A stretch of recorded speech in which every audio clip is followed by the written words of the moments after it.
Hey everybody, welcome or welcome back. My name is Monique and I'm on a financial health journey to create an inheritance for the generations to come. I want to do that through consistency and discipline. Today is Wednesday, April the 10th, and I'm here to do a budget with me for next week's budget. That will run me from April the 12th through the 18th. So I am doing it a couple of days early. I've already completed my budget closeout. Hopefully you saw that video. And then now I'm here to set this week's video. Typically these two would have been together, but I was already at the 15-minute mark on the budget closeout. I'm trying to keep these around 15 minutes or so. And so I decided to just create a separate one. So my hope is that this will be shorter and it won't be as long. But I did definitely want to go ahead and take care of this so that I already know what I'm projecting to spend for the next week. And so that I'm already set, considering I have a lot of things that are going on this week. Thank you to anyone who's liked or commented on any of my videos, and especially those that have chosen to subscribe to my channel. I started this as a way to hold myself accountable, but I do understand, recognize, and appreciate the community as a whole. So if you're rocking with me, thank you, thank you, thank you. And if you haven't made up your mind yet, sit with me for a spell. Take a look at this video, and at the end, if you find that this is content that you find valuable or enjoyable, please feel free to subscribe. For my new subscribers, a little bit about me. I'm a divorced mother of 3. I was married for 23 years, and ultimately I just want to make sure that I don't leave my kids in a difficult situation having to answer for or deal with the financial decisions that I make. So let's go ahead and jump into it. Typically I would review, I don't know if you guys saw that previous video. Typically I would have reviewed this, but I just reviewed it, like literally just reviewed it, since I'm making this video right after I made the budget closeout. And so all of this is already accounted for. If you want to hear me go through this, that would be on the budget closeout for this past week. But this is already done, and this is typically something that I would cover. And then we will go ahead and jump straight into the video. All right, so let's go back over here. All right, so where do we leave off? So just got finished closing out the budget for April the 4th through the 11th. And there I was under budget. Let's do that, under budget by $899. So that's my carryover amount. And I'm going to come out. Nope, that's going in. We're going to come out just a tad bit so that we can see the calculator, and then I'll blow this up to make it easier for us to see. So my amount that I should have in my bills account is $899. I give myself $250 out of my variable expense account to spend for the week. And I don't have any rollover that I'm carrying over either. So all of the money that I saved from my variable spending was $42 overall. That's either in my cash wallet envelope that I'm still going to end up spending at some point, or it's in the bank and I'm helping to build a cushion. So that's where that's accounted for. As you notice here, I did not roll anything over into next week, and that's why this rollover is blank, even though I did actually save money from last week. So $899 plus $250, I'm working with $1,149. All right, next, when it comes to bills, so these are all the bills that are scheduled to happen within this period, April 12th through the 18th. Now you will notice, not just here, but also when I go to my bills, that some of these bills show the 19th as the date. Now, the reason why that is significant, because the 19th, of course, is after the 18th. So your question may be, why are you budgeting for that now? Well, that's because when you look here at this, at the calendar, and I'll come in just a tad so you can see. But when you look at the calendar for April, one of the things you will notice is, number one, I am mid-month heavy, right? So I get paid. I will get paid on the 19th. I have all of these bills that have to come out supposedly on the 19th. I will not get my next check, though, until May the 3rd, which means not only here am I covering all of these bills for this week, where I'm not actually getting a paycheck, but also, in this time period, I need to make sure I'm covering mortgage. I know I'm shaking the camera a lot, but I'm just trying to show you guys why I'm paying some of these bills early. So mortgage at $715, property insurance, or home insurance, $44, ring, $10, and my electric bill is $110. So all of these things have to be paid before I get paid again, which means it all needs to come out of the check on the 19th.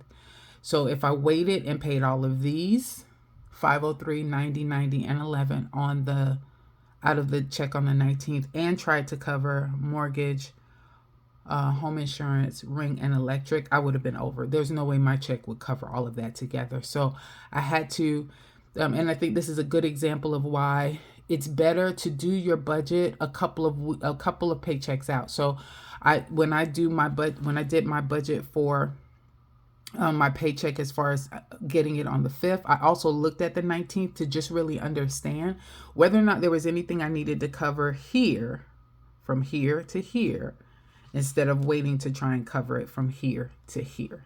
Because if I waited until I got here to try and cover these, I would have been left with this and all of this, or I would have had to try and cover all of this in my May 3rd paycheck, which means I would be paying late fees, right, for mortgage and other things, because all of this stuff is due on the 1st, and I don't want to pay any late fees anymore.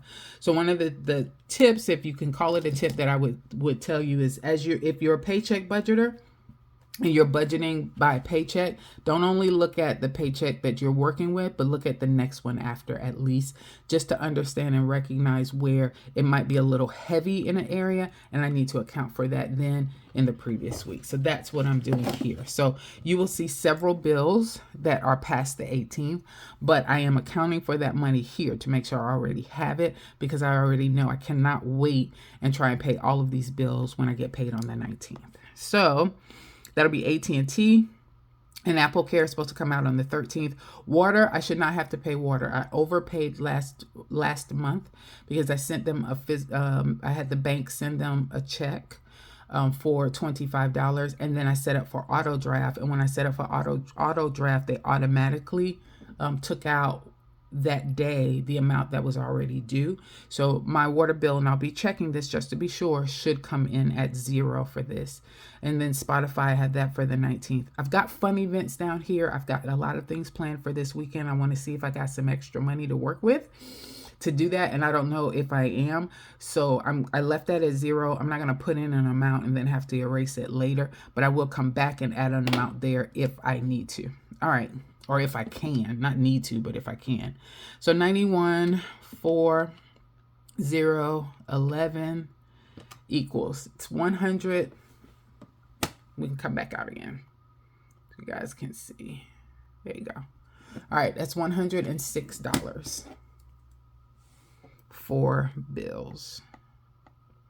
Next, the only thing that I want to try and make sure that I have is $50 for my Monday mini savings challenges. So I'm going to go ahead and put that in there. Next is my expenses.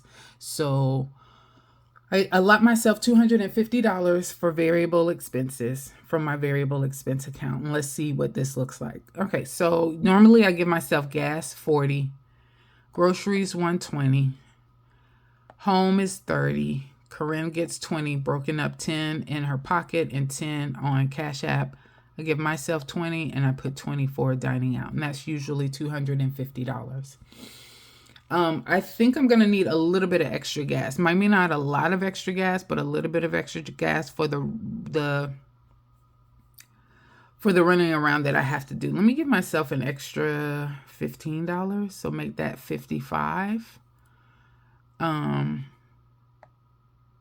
So that's and I'm gonna take it out of home. So instead of having 30, that would leave 15 there. So you do this a different way. I'm counting it all in my head.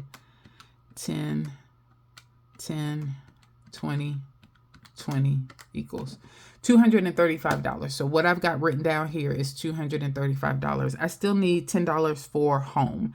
My daughter wants us to try and make the salad in a jar so that she'd have something to take to school, and then that would be easier for me because I'd have my lunch already set. Although I work from home, people don't tend to recognize, and this is one of the things about working from home that a lot of people don't get. I don't have a lunch break, and I don't have 15-minute breaks, and I don't have that built in. When I work from home, people look at my schedule because we are on conference calls a lot, and they just look for available time. But they're not like, okay, let's leave 12 to 1 free for Monique so she can go get something to eat. It doesn't happen like that. And, to be fair, I don't think I look at anybody's schedule and think the same thing. So my company that I work for, we cover three different time zones. So it is very difficult sometimes to find people available. And so when you can and you see that space is there, you just go ahead and book the time. So I said all that to say, she wants to have some salads that she could take with her for lunch. And I want to have some salads created for myself as well. So my hope is we saw a TikTok video or Instagram video on some Dollar Tree jars, and I don't know if we'll get those, whether or not our Dollar Tree will have those, or whether or not we end up at Walmart. But that's probably the only thing that I can think of that we need to have a home expense for. So I'm gonna say just $10 to buy a few little jars. We're not gonna buy 5 a piece. I don't think we need 10 jars. I think we just need 4 or 5. And we still need to give ourselves a little bit more, though, for groceries, because now I have to buy all the salad stuff. So I'm going to say 50 for gas, and I'm going to say 130 for groceries. Let's add that together. So 50, 130, 10, 10, 10, 20, 20 equals. Yeah, okay. This is what we'll work with for right now. Next, all of these, Bridgecrest, which is my auto loan, Kohl's, and Green Sky, are all due on the 19th. But as I mentioned before, I'm going to try and cover them out of this week's bills, and we'll see. Or this week's allotment as far as my budget is concerned, instead of trying to wait and do it on the 19th. So that's $683. Now, I may end up over budget, and I'm okay with that because I get paid on the 19th. Most of these will come out either the 19th or the 20th. So I'm okay if I have to have a little bit of, I'm under, but I'm still covering bills. So it's going to be okay where I'm not going to be doing any late charges or anything like that. We shall see. I know it's kind of hard to explain, but it makes sense in my brain. All right, so let me write out everything that I see here. So total income is $1,149. I want to cover $106 in bills. I'm going to cover $250 expenses, savings $50, and my debt $683. And let's see if we have anything left over for fun events. 1149 minus 106 minus 250 minus 50 minus 683 equals $60. So I'm under budget by $60. So I'm going to write in. So either I'm going to give myself $30 for my self-care challenge because I scratched off another one of those and that was $30, or give myself $30 for fun events. So I'm going to do fun events. I'm going to give myself $30 for that. That is going to increase this up to 136. That's going to increase this to 136. And then instead of having $60 left over, I'm going to have $30 left over. So I'm under budget by $30. And I think that works. All right, so then this is the budget. And as I mentioned before, I know I am covering bills outside of this particular week's time frame. But I can already see where if I waited and did not cover this debt now, there's no way I would have been able to cover it out of the paycheck that I'm going to get on the 19th, because I have my mortgage, my electric, and other things that have to come out. So this is the budget. We will see how well I'm able to track to this. I've been able to give myself a little extra money for fun events. I'm happy about that. And I'm going to hold on to that money and actually put it into my cash wallet envelope. And if I don't need it for, like, going out and buying, dinner or buying some drinks or whatever, then I'll allocate it a little differently as far as my variable expenses concerned. Maybe put a little extra money there in groceries or in gas or something to that effect. We shall see. But anyway, this is the budget. All right. We are at our 15-minute mark. Thanks everybody for your time. You guys have a good one.